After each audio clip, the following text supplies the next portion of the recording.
Hey Vibes fam, welcome back to my channel. Today I'm going to show you how I season my pepper steak. So I already added some all-purpose seasoning on it, and here I'm just adding some garlic powder.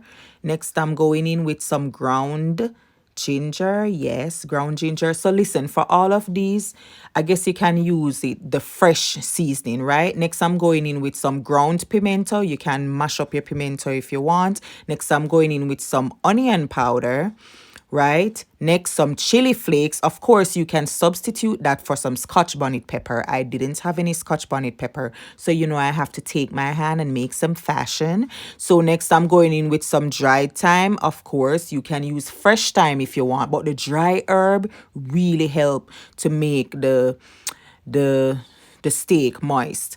I also went in with some dark soy sauce. If you want, you can use some browning. Don't worry about it. Next, I'm going in with some salt and some black pepper. So yes, as I was saying, the herb and the dry seasoning, it helps to keep your steak moist, right? So that is why I use the dry one, but use the fresh one if you have it. It is fine. Do what you have to do. So yeah, you want to go ahead and you want to moisturize, like rub it in, right? My steak, it is cut in strips, and I'll leave the video down below of how I cut my steaks in strips if you wish to watch it. But yeah, Vibes fam, this is it.